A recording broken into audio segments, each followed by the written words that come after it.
आपके पास क्वेश्चन है, select the decreasing order of relative basic strength of following species. यहां पर दे रखा है NH2C double bond NH NH2C double bond NH NH2C double bond NH NH2C double bond NH। लेकिन यहाँ पर pH में रेफरेंस वैल्यू H है, pH में यहाँ NH2 है, यहाँ pH में NO2 है और यहाँ pH में Cl है, और इसी के बेसिस चार ऑप्शन क्रिएट कर रखा है।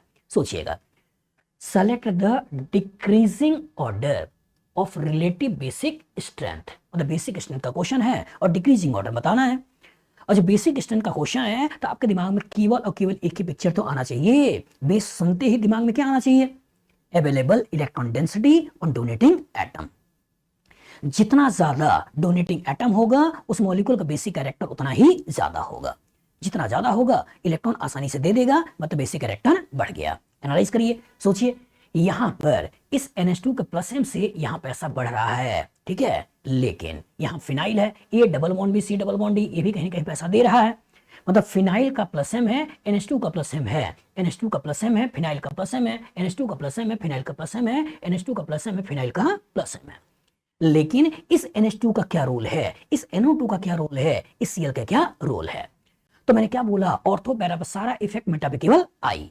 तो ऑर्थो पैरा पे सारा इफेक्ट, पैरा ही तो है, और अगर पैरा ही है तो सारा इफेक्ट देखना है।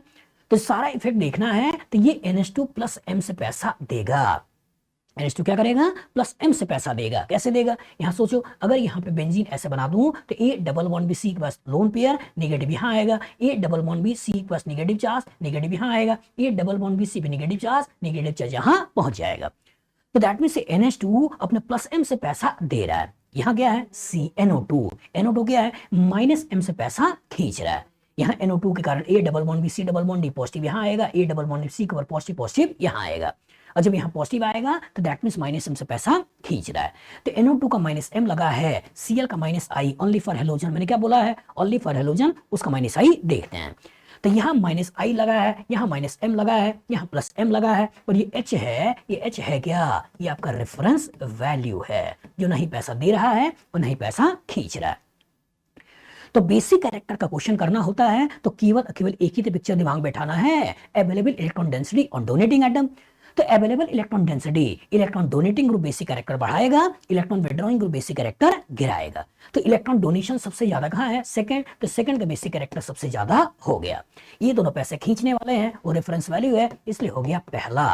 अब ये भी पैसा खींचा, ये भी पैसा खींचा, लेकिन ये पैसा ज्यादा खींचा, ये पैसा कम खींचा, तो कम खींचा तो तुलनात्मक पैसा ज्यादा है, इसका मतलब हो गया आपका चौथा, और चौथे के बाद कौन सा हो गया? तीसरा। यही आपको सोचना है।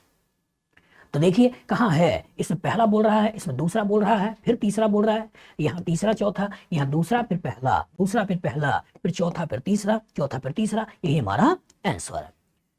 तो कॉन्सेप्ट एकदम क्रिस्टल क्लियर होना चाहिए, कॉन्सेप्ट एकदम क्रिस्टल क्लियर होना चाहिए कि जब बेस का क्वेश्चन आए तो आपके दिमाग में केवल और केवल एक ही पिक्चर आए। वो क्या आए? वो पिक्चर आए कि available electron density on donating atom. जितना ज्यादा अवेलेबल इलेक्ट्रॉन डेंसिटी होगा मॉलिक्यूल का बेसिक कैरेक्टर उतना ही ज्यादा होगा। बताओ, फ्यूचर इस तरह का क्वेश्चन आएगा, लगा लोगे?